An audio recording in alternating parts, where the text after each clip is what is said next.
Es la primera zona de restricción, que es en una verdadera zona amortiguada de protección. Es el área de acceso. En ella se revisan las condiciones de operación y presentación de los pacientes, se hace todo el trabajo administrativo relacionado y el personal se cambia el vestido por la ropa que sea de uso de quirófano.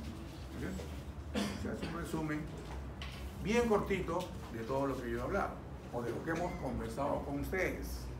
¿De acuerdo? No hay lugar a dudas.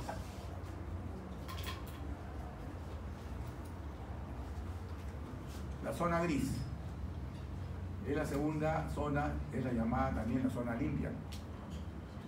Todo personal que entra a la zona gris debe vestir el pijama quirúrgico. La cabeza se cubre con un gorro de tela y oculta todo el pelo para impedir la caída de los cabellos, y en zonas estériles de la nariz y la boca se cubren con una mascarilla. Eso es lo que dice acá. Pero no es lo que hemos conversado nosotros, ¿no es cierto? Lo que hemos conversado nosotros es mucho más grande, más amplio, y todo el mundo ha participado. ¿De acuerdo? Eso quiere decir que el alumno que no viene a clase y quiere leer simplemente lo que esté ahí, no va a leer nada. Porque lo importante es la clase en la cual ustedes están participando en forma activa. Porque esas son las clases de cirugía. ¿De acuerdo? Y en la zona blanca, el quirófano, ¿no? Con su mesa, con su equipo de monitores. Es el área de mayor restricción, llamada también área estéril, ubicada en la sala de operaciones propiamente dicha. Muy bien. Entonces,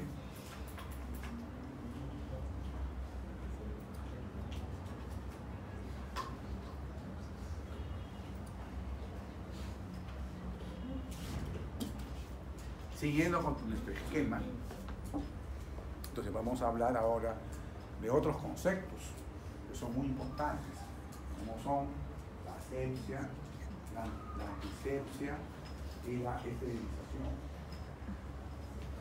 ¿Qué concepto tiene de asepsia?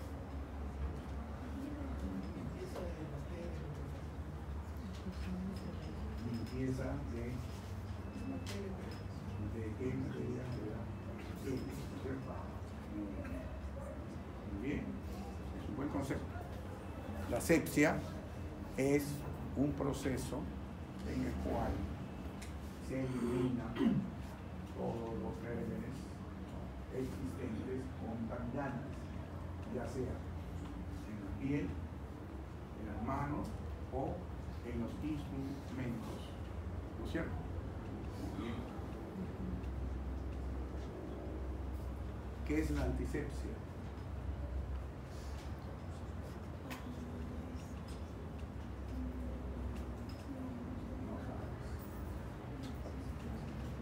¿Qué es la antisepsia?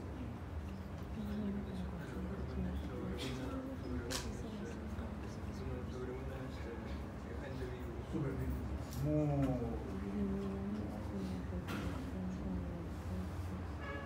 ¿Qué método de antisepsia conoces?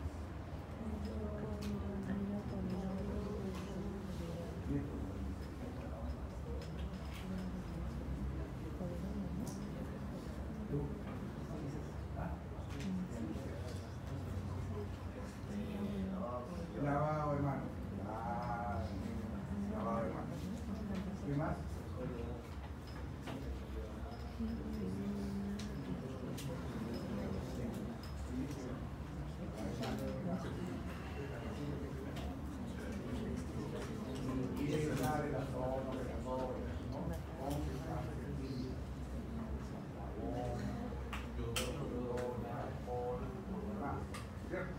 Muy bien. Eso se llama antisepsia. Tú, esterilización.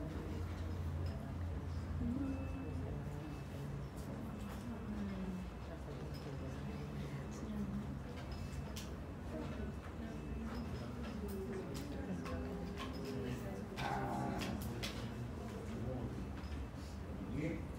Tan importante que tengan la idea. No hay necesidad que me lo digan así bien bonito, no.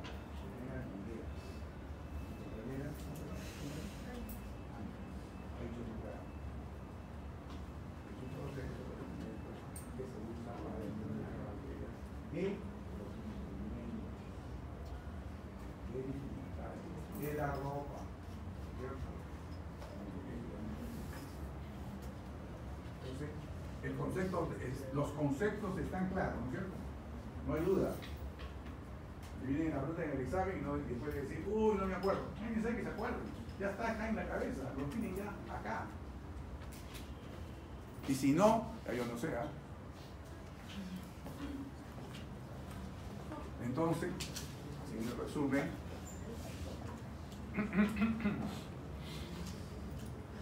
asepsia es el conjunto de medidas de protección contra la contaminación microbiana que conlleva hacia un estado libre de gérmenes. Es la expulsión de microorganismos causantes de infección. Asepsia. Estado libre de gérmenes. Antisepsia implica el uso de medidas tendientes a hacer inocuos a los microorganismos, ya sea eliminándolos o impidiendo su proliferación mediante el empleo de sustancias químicas. Se aplica en tejidos vivos y de manera externa. Lavado de manos es un método antiséptico. Es un método antiséptico. Ya que ustedes ven, ya hicieron su lavado de manos, los que no han hecho ya saben, se humedecen las manos, se toma un poco de jabón, se frota las manos hasta el dorso, entre los dedos, el pulgar, etcétera, uñas, muñecas, enjuaga y se seca. Este es un lavado clínico. ¿Cuál sería la diferencia con el lavado quirúrgico? Tiene más pasos y dura más tiempo. ¿Qué dices? Que tenga más pasos y dura más tiempo. Ya. ¿Cuál sería el paso que le falta? El lavado quirúrgico primero es el lavado con jabón, después lavado de manos hasta muñeca, luego antebrazo y luego brazo. Así es. Y acá se ha quedado solamente en muñecas, ¿no? Y va hasta el codo. ¿No es cierto? Muy bien. Esta es la diferencia. Pregunta de examen, por si acá.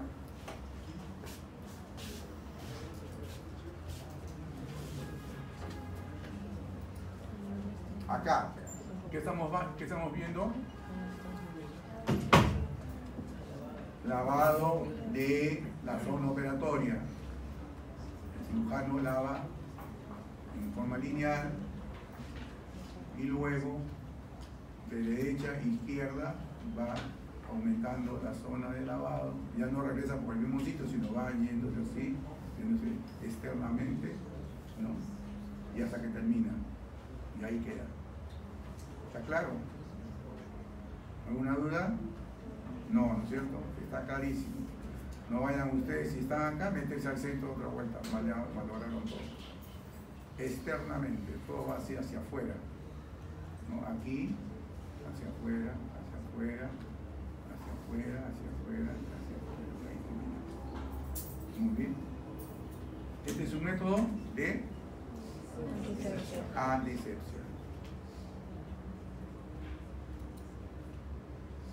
Ya ustedes han usado su chaqueta, su pantalón, sus botas, su gorro y su máscara. Lo saben perfectamente. También han hecho su lavado de manos. También ya se han colocado su mandil estéril, sus guantes, su gorro, su mascarilla. También uniformadito. Muy bien. Ahora,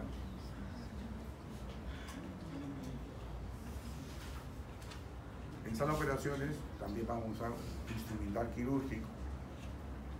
El instrumental quirúrgico es variado. Cada cirugía tiene su caja, ¿no? Donde hay diferentes pinzas, separadores y todo lo demás.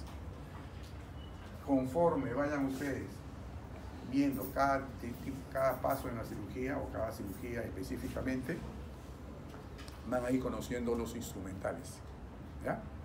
Pero es importante que sepan que hay instrumentos de diéresis y exéresis. Por ejemplo, un ejemplo nomás, ¿eh? Dos ejemplos de instrumental de diéresis y exéresis. Bisturí, perfecto. Otro.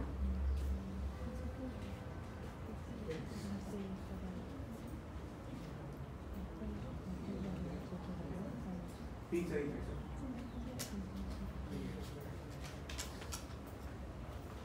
Instrumentos de hemostasia. A ver, vamos por acá. Instrumento de hemostasia. ¿Qué no? No. Aquí nadie puede decir no. Hemostasia. ¿Qué se hace? ¿Usas la tijera? ¿Usas una barba? ¿Qué usas? Una pinza. Una pinza hemostática. ¿Cómo se llama esa pinza hemostática? ¿Conoces? La pinza de Kelly, la pinza mosquito. ¿Conocías eso? No conocías una pinza de mosquito. Nunca has visto una pinza de mosquito. Pero sí has visto. No se acordaba, pero sí has visto. Ahí está lo que yo quiero que ustedes agarren la inteligencia emocional, razonen, por favor. ¿Ya? Ahora es un poco difícil, pero de una vez que ya están dentro, ahí automáticamente le va a salir todo. Sentido común, el cirujano tiene que tener sentido común. Ustedes tienen que tener sentido común. Muy bien. Entonces, hay dos pinzas hemostáticas, la pinza mosquito y la pinza de Kelly. Cada una diferente. La pinza mosquito, en sus aberturas, todos tienen unas rayitas, entre comillas, ¿no? Unas hendiduras. Toda la boquita y toda la boquita. En la pinza de Kelly, la mitad tiene las hendiduras y la otra mitad es lisa. ¿Se dan cuenta? Entonces, y la pinza de krill, que es la otra pinza, es una mosquito grande. Todas las hendiduras en las bocas, en ambas bocas, ¿no? De la piel, de la pinza. Muy bien. Entonces, esas son las pinzas hemostáticas. El instrumental de disección. ¿Con qué se diseca?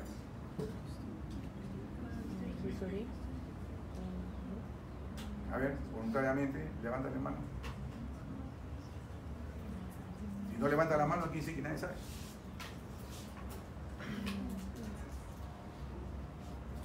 Hay una pinza que se llama pinza de disección, ¿no es cierto? Que tiene dientes y no tiene dientes. Con dientes y sin dientes, ya tiene un elemento. ¿Qué más? ¿Con qué se puede disecar? ¿Tijera? Con la tijera, claro. Con la tijera. ¿Se dan cuenta? Entonces, basta que todos nomás quiero saber, ya es suficiente, ya tienen idea. Instrumento de separación, los separadores, ¿no? Hay separadores de Balfour, hay separadores de Gosset, de filo quieto, ¿no? Conforme vayan entrando a los capítulos, van a ir teniendo la idea de cómo se usan. En las clases teóricas y en las clases prácticas, le van a enseñar todo el instrumental. ¿Ya? Instrumentos de prehensión.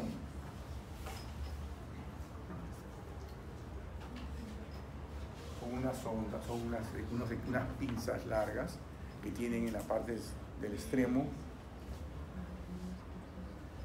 unas argollitas redonditas. Esa pinza, ¿cómo se llama? Una pinza de Pfister. Ustedes han visto allá en su mesa, todavía no lo han visto, pero ya van a ver a partir de la próxima semana, la pinza de Bacon, que sirve para traccionar las asas intestinales. La pinza de Alice, la pinza de Duval, y así, una serie de pinzas.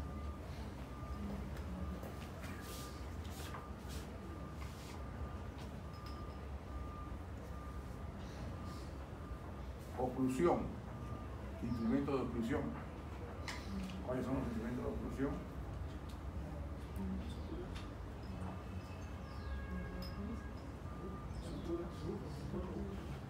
Los clamps. Hay clamp para el intestino, clamp para el estómago, es decir, varios clamps. Instrumento de síntesis de estructura, ¿no es cierto? Sutura, porta, agujas, ¿no? Y instrumentos exclusivos de cada uso quirúrgico o cada operación en sí. El instrumental básico, que es el que ustedes tienen en su porta de instrumentos, tienen acá sus bisturís, sus hojas de bisturí, sus tijeras de mayo, de Meixenbach. Las tijeras se utilizan para cortar, disecar y debridar tejidos. Pueden servir también para cortar suturas, vendajes y curaciones. Las tijeras pueden ser cortas o largas y tener hojas rectas o curvas. Sus puntas pueden ser afiladas, tener una punta afilada y la otra roma, o bien ambas ramas romas. Son dos tijeras que son básicas al concepto de ustedes: la tijera de mayo y la tijera de Meixenbach, ¿no? En su cartuchera que tienen ustedes sus instrumentos básicos, ahí está la tijera de mayo, que puede ser recta o puede ser curva, ¿no? La Meixenbach no entra ahí porque es más especializada, pero cuando vengan en la próxima semana, abran sus pinzas en la mesa de mayo, ahí van a encontrar todas las pinzas y las tijeras que estamos conversando ahora: la Mosquito, la Kelly, la Craig, ¿no? La Fester, la Duval, la Beico. Van a encontrar todas las pinzas.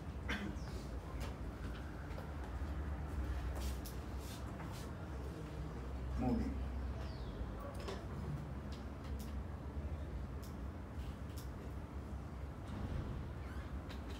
Acá están las pinzas, una tijera de Meixenbach, una pinza larga de Hayes para disecar la vesícula, una Duval, una Fester,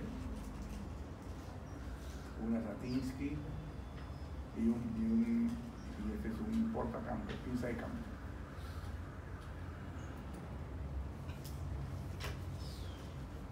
Van a tener una clase de sutura también, de esa manera yo estoy adelantándome. Las suturas pueden ser absorbibles y no absorbibles. Un ejemplo de una sutura absorbible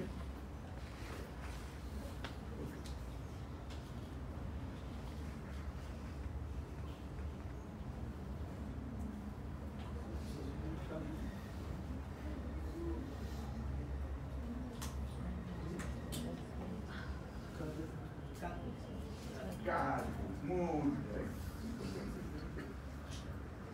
Puede ser un caldo simple,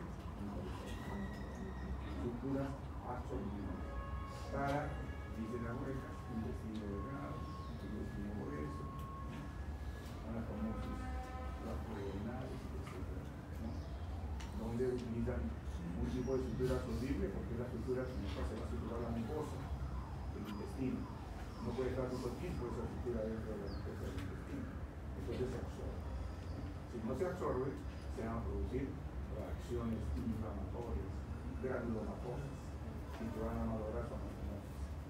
Por eso se tiene que usar este tipo de suturas absorbibles. Y las no reabsorbibles, por ejemplo, el hilo, otra, cera, otra, y muy perfecto, ya, suficiente.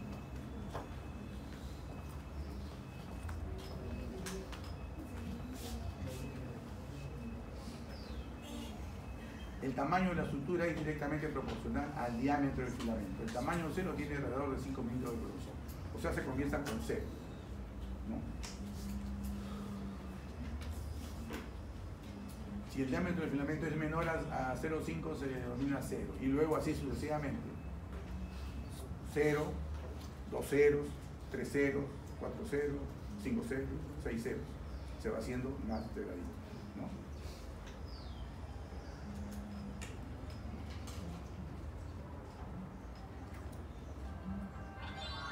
Muy bien.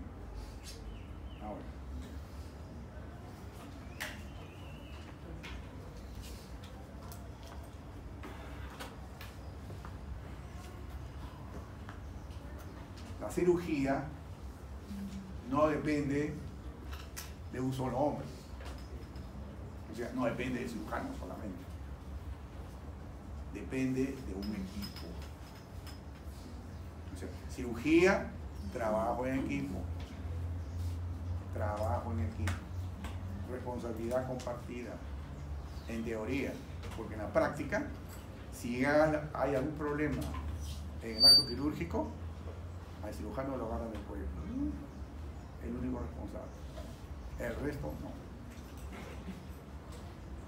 Pero, porque esa es la ley, pero nosotros tenemos la responsabilidad de que somos parte del equipo. Y por lo tanto, el equipo al final se transforma en una máquina.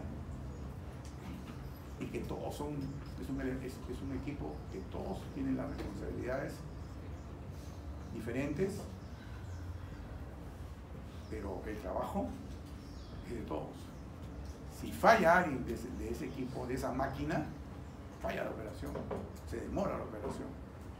Por lo tanto, conforme el equipo se va adiestrando y va practicando y va realizando más cirugías, se va haciendo más poderoso, se entienden mejor, ¿no? Y si el cirujano, que es el responsable del paciente, le pasa un accidente, se desmaya o le tiene un tipo de problema, el primer ayudante lo reemplaza. Y el primer ayudante es idéntico al cirujano. No hay ninguna diferencia. Porque puede estar acá o puede estar allá. Muchas veces el cirujano se transforma en primer ayudante y le pasa el trabajo al primer ayudante, ¿no? Y el cirujano va como primer ayudante. O cuántas veces, si el residente es super residente, ¿no? El cirujano le dice, ven, continúa la operación, ¿no? Entonces el residente pasa al sitio donde está el cirujano va a su frente y sigue el equipo trabajando normalmente. A veces, que el interno se gana tanta la confianza del equipo quirúrgico porque es hábil, tiene habilidad a mano, captación rápida, presto a todo, y entonces el interno dice, ¿quieres operarte esta apéndice? Y ven, le da la apéndice al interno, y el interno feliz. Y muchas veces, algunos alumnos pueden entrar también al equipo de cirugía. Pueden ser ayudantes o pueden ser instrumentistas. Porque ustedes cuando terminen el curso, ustedes van a manejar todas las técnicas para instrumentistas. Entonces van a estar en capacidad. Dependerá del empeño, el gusto que tengan lo que quieren ser cirujanos. Es fácil, se van a distinguir en el momento de esa operación. Fácil. Y también va a ser apreciado muy fácilmente por los cirujanos. Y que se van a dar cuenta, este sí puede entrar, ya tú entras a ya tú vas a operar. Tú vas a atender la operación. Alumno. Normal. ¿Por qué? Porque nosotros los cirujanos tenemos la capacidad para determinar quién entra y quién no entra a sala de operaciones. Quién forma parte del equipo y quién sale si es que se está portando mal o no está haciendo bien las cosas. Se retira. Se limita el retiro. Tranquilo. No. Porque van a veces. Cualquier cosa puede pasar. Chicas se han desmayado en sala de operaciones conmigo. ¿Qué? La mierda, ¿no? Residentes. ¿no? Le pasa a cualquiera. Cirujanos también se pueden desmayar, ¿no? No hay problema. No, pero el equipo continúa, el equipo está ahí. Y siempre hay gente que está mirando la operación, ¿no? Y siempre hay gente que está de reemplazo ahí, así, de lejito, pero está ahí por si acaso, ¿no? Y si falta alguien, llamen al residente que está en piso, que venga inmediatamente. Vienen corriendo más rápido, ya se lo sienten cambiado ahí, ¿no? Y la cirugía continúa. Entonces, El cirujano es el responsable del paciente, tiene que saber todas las técnicas quirúrgicas, tiene que saber qué se va a hacer con el paciente, tiene que saber si el paciente tiene todo preparado, si tiene su depósito de sangre, ¿no? Todo. Y es el que da la pauta. El primer ayudante ayuda al cirujano, puede pinzar, puede ligar, ¿no? Se para, ¿no? Y le prepara el campo al cirujano para que pueda trabajar con toda tranquilidad. Si ve que un vaso está sacando, ya lo está colocando una gasa, o de repente le coloca una pinza, ¿no? Entonces todas esas cosas lo hace el primer ayudante. ¿Por qué? Porque es un cirujano. Lo que pasa es que le tocó hacer el primer ayudante. En la otra operación le toca el jefe, le dice, bueno, vamos a rotar, ¿eh? Tú ahora le toca a ti hacer cirujano y tú primero, ya, tranquilo, y todo el mundo feliz y tranquilo, porque es un equipo, y en el equipo es así. Entonces, y el instrumentista, que generalmente es una enfermera, pero hay muchos hospitales de provincia de que no tienen las enfermeras instrumentistas, entonces es el cirujano. En este caso, el interno. El interno es el instrumentista, ¿no? Y muchas veces el interno, sí está de aquí, está el instrumentista acá, pero está ayudando, ¿no? Cortando los hilos, ¿no? Separando y todo lo demás.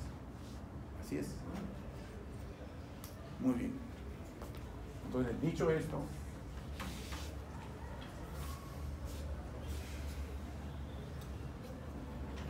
obligaciones del equipo quirúrgico. Cirujano, un correcto diagnóstico, medidas preoperatorias adecuadas, ¿no? Tiene que chequear bien que haya sido, ese paciente le ha hecho las medidas preoperatorias, un correcto rasurado, ¿no? Que tenga su zona nasogástrica si es necesario, de repente tiene que tener una sonda rectal, una sonda vesical, todo eso lo tiene que ver el cirujano. No voy a hacer que en un momento, no, que me olvidé de poner la sonda y cuando tenía que ponerle la sonda. Todas esas cosas lo tiene que ver el cirujano. Tiene que seleccionar el procedimiento adecuado para la cirugía y tiene que tomar las decisiones. La toma de decisiones. Este es lo más importante. A veces hay que cambiar todo, ¿no? Entonces, o hay que suspender, hay que cambiar, estamos haciendo una cirugía laparoscópica y las cosas no salen bien, entonces vamos a pasar a una cirugía abierta, por ejemplo, la toma de decisiones. La toma de decisiones. A veces que el cirujano está operando, ¿no? Y de repente tú ves que la sangre está oscura o no hay un buen latido. Y les pones al anestesiólogo. El otro elemento importante en el equipo es el anestesiólogo. Menos mal que todavía no igual al anestesiólogo, si me voy a decir, hey, yo, no, sí, el anestesiólogo es importantísimo. Entonces, a mí me ha pasado varias veces, oiga doctor, ¿qué pasa? Algo está pasando con el paciente. Presión casi para shock. Sí. Doctor, ya, inmediatamente sangre y todo. Todas las medidas para levantar la presión del paciente. Cirujano. Tampoco se puede confiar de nadie. Ustedes como cirujanos. Y yo les voy a hablar así. Ustedes como cirujanos. Nada como estudiantes, nada. Ustedes como cirujanos tienen que tener la responsabilidad. Todo alerta, todo. Mirar todo. No confiarse en el anestesiólogo ni nada por el estilo. Ahí ustedes son los responsables de todo. ¿De acuerdo? Muy bien. Entonces, toma de decisiones. Toma de decisiones. El ayudante del cirujano mantiene invisible la zona quirúrgica, control de las hemorragias, suturar las heridas, aplicación de apósitos, todo bajo dirección del cirujano. Instrumentista, responsable de mantener la integridad, seguridad y eficiencia del campo estéril durante el procedimiento, ¿no? Y manejar los instrumentos y suministros para el cirujano. El instrumentista tiene la obligación de que no le falta ninguna pieza, ninguna pinza, nada al equipo de la mesa de mayo. Es su responsabilidad. Si por X motivo abrieron el paquete y le falta un instrumento, inmediatamente llama. Falta tal instrumental. Inmediatamente lo viene y lo pone. Porque imagínate, el cirujano está así y de repente le dice, a ver, dame una vehículo. No hay vehículo.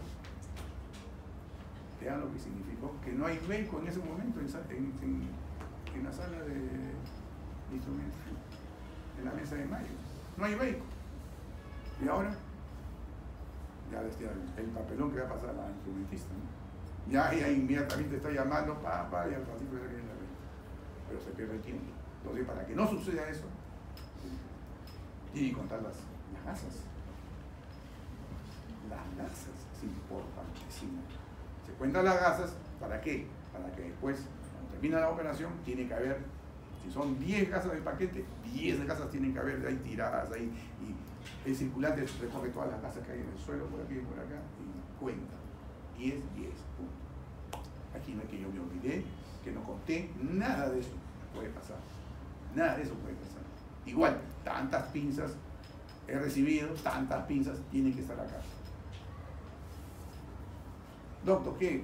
Falta una pinza en Kelly. ¿Qué? ¿Pero cómo? Sí, ¿cuántas recibiste tú? Tantas. Y ahora falta una. Falta una. Y ahora ya está suturado el paciente. Ahí trae una máquina. Una máquina de radio. Ahí sale la máquina de radio que está ¿dónde? En la zona 10. Ahí está. Viene la máquina de radio. Pinza ahí dentro del dolor. Qué barbaridad. Se lo pasó a todos. Porque el cirujano dice, ¿casa completa? Sí, ya está. Se supone que el instrumental está completo, ¿no? Pero había una pinza dentro. Volver a abrir, sacar la pinza y luego suturar otra vez. Son cosas que suceden. ¿Responsabilidad de quién? Ya saben de quién es. ¿De quién es la responsabilidad ahí? Del instrumental, del instrumentista.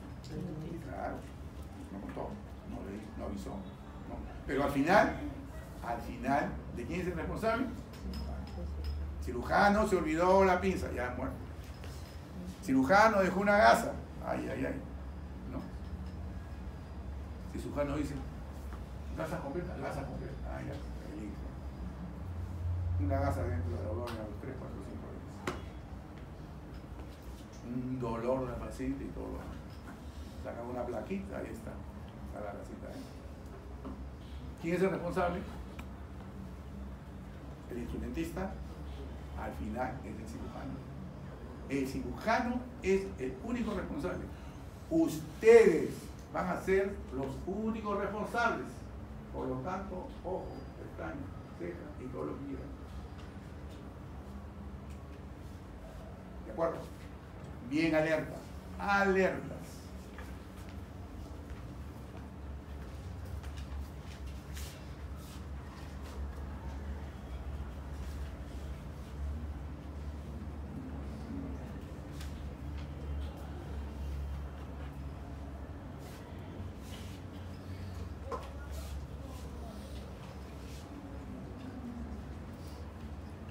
Anestesiólogo, encargado de inducir la anestesia, mantener en niveles necesarios y tratar reacciones adversas. Vigila las funciones fisiológicas, mantenimiento del equilibrio, hidroelectrolito y reposición de sangre.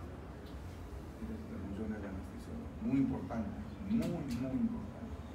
Cuando ustedes ahora que vayan a servirse en la clase de prácticas, van a tener prácticas también de anestesiología. Y entonces ahí se van a dar cuenta lo importante que es, y si tienen alguna duda, todo, hablen con el doctor Cruz nomás y pregunten con toda confianza. Ahora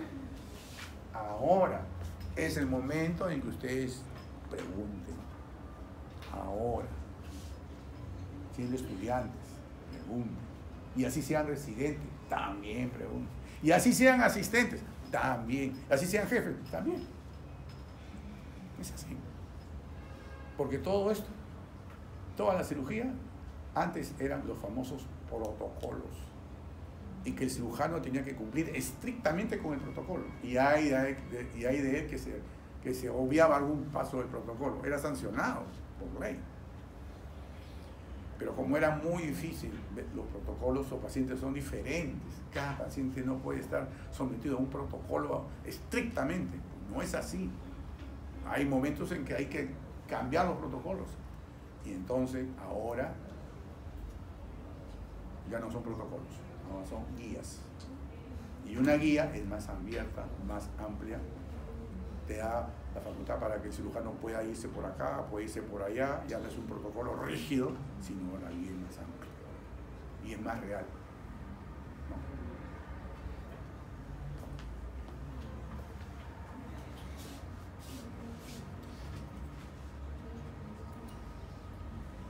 Circulante.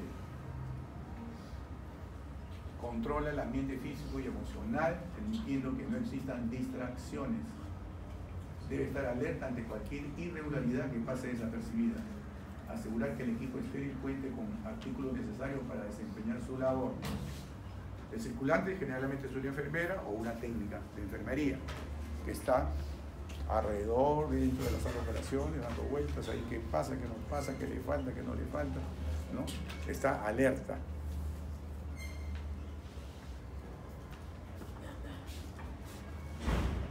Bien. Ahora viene otro punto.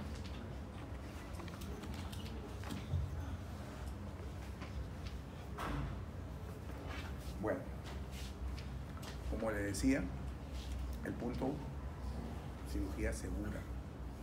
¿Qué entiendes por cirugía segura? Una cirugía que... Fuerte. Es una cirugía que ha cumplido todos los procedimientos previos, la esterilización, correcta, adecuada vestimenta de los miembros del equipo, y que ha utilizado los procedimientos adecuados para realizar el acto quirúrgico. Claro. Su colega dice que es una cirugía que ha cumplido con todos los procedimientos, con todos los protocolos, ¿no? Y que ha hecho que la cirugía se lleve a un buen éxito, ¿no? Esa es la cirugía segura. Claro, esa es la cirugía segura. Pero, bien difícil.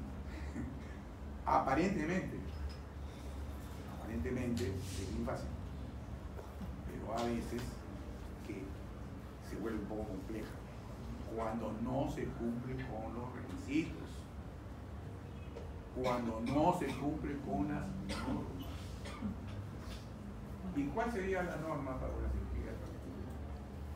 ¿Cuál sería la norma para una cirugía segura?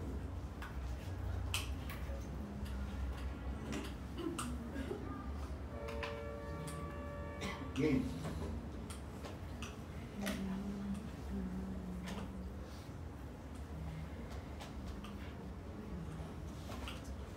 ¿Cuáles sean los probables errores?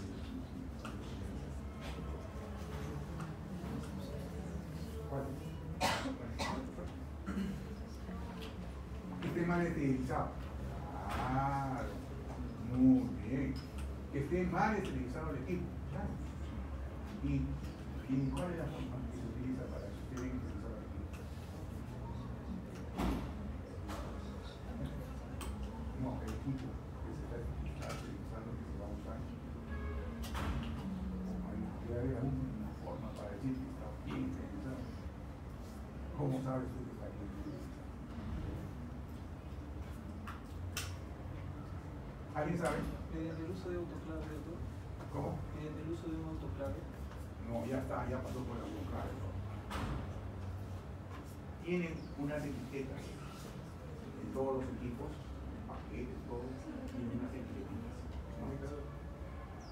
Todos los indicadores. Los indicadores. No van a cambiar el color, tiene un color, se va cambiando. Así es, cambia el color si es que está mal esterilizado. ¿No? Se pone rojo. Entonces, o este color no varió. ¿No? Entonces, no. Entonces, ese es, hay indicadores. Entonces, como es compleja la cosa, en algunos hospitales no usan eso, no tienen dinero para comprar eso, mejor los hospitales sí. ¿No? Muy bien. Entonces, ¿y qué pasaría si el paciente se opera y después le dice al cirujano, ¿usted por qué me ha hecho esto? Si yo No quería que usted me haga esto, usted me ha hecho otra cosa. Me ha obligado acá. ¿Ah? Di. Muy bien.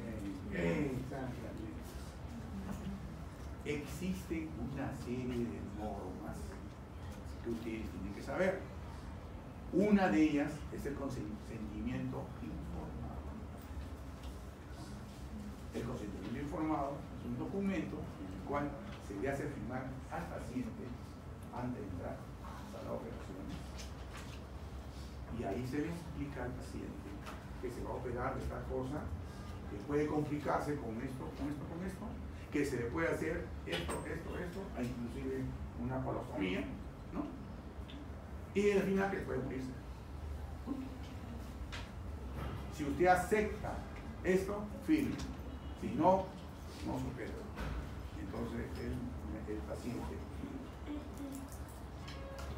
si el cirujano se olvidó de hacer firmar ese consentimiento informado, y si por X motivos pasó algo y no tenía consentimiento informado, el cirujano cometió una negativa. O sea, el consentimiento informado. Es decir, existen una serie de reglas y normas. Y de eso es lo que vamos a hablar. Ya les he dicho que de repente no depende del mismo cirujano. Pero sí depende, por ejemplo, de que agarran a un paciente y le ponen la historia del paciente que se opera. ¿Quién lo pone? El técnico, el enfermero. Y lo llevan, ¿no? Está tapadito todo lo que va. Paciente tanto, le vamos a operar en tal cosa, acá está. Se opera en tal cosa y no es el paciente. No es el paciente. Entonces, esas normas que están escritas tienen que respetarse. Y de eso se trata, este punto, que es muy importante para ustedes. Porque ustedes van a ser los cirujanos. Ustedes se le van a complicar a los pacientes. A ustedes lo van a llevar al Poder Judicial. A ustedes lo van a sentenciar. A ustedes le van a quitar el título. ¿A quién le va a quitar? A nadie. Por lo tanto, tiene que tener estas guías muy presentes para no cometer errores. Ya no solamente es un simple consentimiento informado, sino hay muchas cosas más. Acuérdense, ¿cuánta cantidad de personas entran para atender a un paciente quirúrgico? Bueno, digan. Cantidad. Todo el hospital. Laboratorio, anestesia, consultorio externo, nutrición, todo el hospital. Estadística, informática, todo.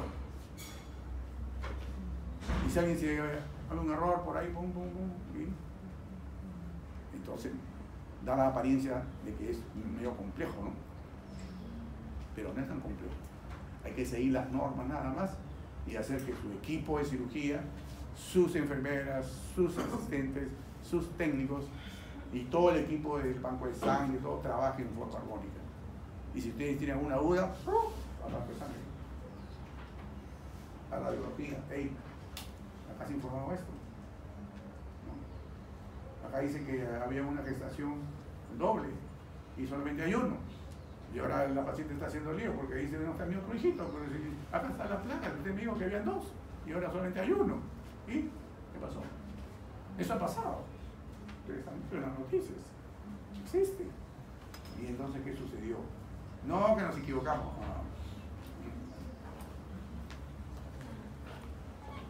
Bien. Ya estoy hablando más de la cuenta. A ver. Comenzamos. Los servicios de salud son los más complejos que ninguna otra industria en términos de relaciones, tipo de especialistas, subespecialistas, tipo de personal. Cuanto más complejo es un sistema, más probabilidades hay que tenga fallas. ¿Cierto? Así es el asunto. ¿Qué les parece, chicos? A ver, 5 datos sobre la seguridad de la cirugía. Hasta un 25% de los pacientes quirúrgicos hospitalizados sufren complicaciones postoperatorias. La tasa bruta de mortalidad registrada tras la cirugía mayor, una cirugía mayor, es del 0,5 al 5%. En los países industrializados, casi la mitad de los eventos adversos en pacientes hospitalizados están relacionados con la atención quirúrgica. El daño ocasionado por la cirugía se considera evitable al menos en la mitad de los casos. Los principios reconocidos de seguridad de la cirugía se aplican de forma irregular incluso en los centros o los entornos más avanzados. ¿Qué les parece? Enfoque sistémico para mejorar la seguridad de la cirugía. No existe un remedio único para mejorar la seguridad de la cirugía. Para lograr este objetivo es necesario emprender de forma fiable una serie de medidas imprescindibles en la atención sanitaria, no solo por parte del cirujano, sino de toda una serie de profesionales que trabajen en equipo dentro de un sistema de salud que los respalde para beneficio del paciente. 10 objetivos esenciales para la seguridad de la cirugía. Este es importantísimo. 1. El equipo operará al paciente correcto en el sitio anatómico correcto, lo que ya hemos conversado. ¿No? Al paciente correcto. Les expliqué que se puede, de repente lleva un paciente con otra historia, el paciente correcto, y en el sitio operatorio correcto. 2. El equipo utilizará métodos que se saben que previenen los daños derivados de la administración de anestesia al tiempo que protegen al paciente del dolor. Ahí está el anestesiólogo, que maneja todo el sistema de anestesia. Objetivo 3. El equipo se prepara eficazmente para el caso de querer que se produzca una pérdida de función respiratoria o de acceso a la vía aérea y reconocerá estas situaciones. Tiene que estar alerta. 4. El equipo se preparará eficazmente para el caso de que se produzca una pérdida considerable de sangre y reconocerá esta situación. Claro, ya les expliqué, a veces pasa desapercibido y necesita sangre el paciente. 5. El equipo evitará provocar reacciones alérgicas o reacciones adversas a fármacos que se sabe que suponen un riesgo importante para el paciente. Muchas historias tienen ahí en la parte de adelante, alérgico a tal cosa, alérgico a tal cosa. 6. El equipo utilizará sistemáticamente métodos reconocidos para minimizar el riesgo de la infección de la herida quirúrgica. Un buen lavado de manos, un buen lavado de la zona, evitar prolongar la operación, hacer un buen lavado intraoperatorio, etc. El equipo evitará dejar accidentalmente gasas o instrumentos en la herida quirúrgica. Ya lo hemos hablado, ya lo hemos conversado. El equipo guardará e identificará con precisión todas las muestras quirúrgicas. Es importante. Toda muestra que se saque del paciente se etiqueta con el nombre y el sitio donde se obtuvo. Según fue. 9. El equipo se comunicará eficazmente e intercambiará información sobre el paciente, fundamental para que la operación se desarrolle de forma segura. Este es el paciente, sí, has traído el paciente, sí, acá está una historia, a ver cómo te llamas, sí, todo el equipo. Objetivo 10. Los hospitales y sistemas de salud públicos establecerán una vigilancia sistemática de la capacidad, el volumen, y los resultados quirúrgicos. Importante. El sistema informático del hospital tiene que estar al día, poner los accidentes, la causa de muerte, las complicaciones, todo lo que existe en todas las operaciones.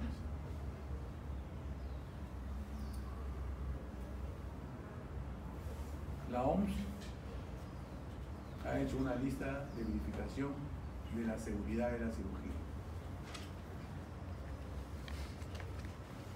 Antes de la inducción de la anestesia, el paciente ha confirmado su identidad, el sitio quirúrgico, el procedimiento y su consentimiento. Demarcación del sitio, si posee o no posee.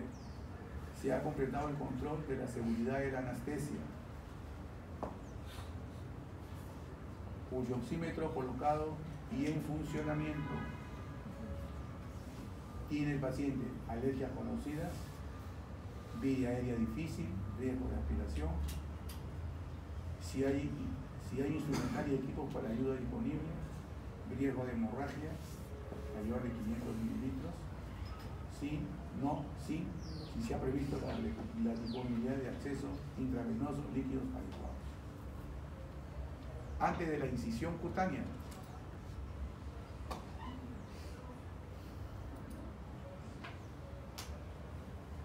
pausa quirúrgica. Alto. Antes de que comencemos, hay que confirmar que todos los miembros del equipo se hayan presentado por su nombre y función. Segundo, cirujano, anestesista y enfermero confirman verbalmente la identidad del paciente, el sitio quirúrgico y el procedimiento. Imagínense, ¿no? El cirujano, el anestesiólogo y el enfermero tienen que confirmar si es el paciente. Identidad, sitio y procedimiento. Previsión de eventos críticos. El cirujano revisa los pasos críticos o imprevistos, la duración de la operación y la pérdida de sangre prevista. El equipo de anestesia revisa si el paciente presenta algún problema específico. El equipo de enfermería revisa si se ha confirmado la esterilidad con resultados de los indicadores y si existen dudas o problemas relacionados con el instrumental y los equipos, lo que ya hemos conversado. Todo esto es lo que hemos conversado, pero lo están haciendo en forma ya ordenadita la Organización Mundial de la Salud.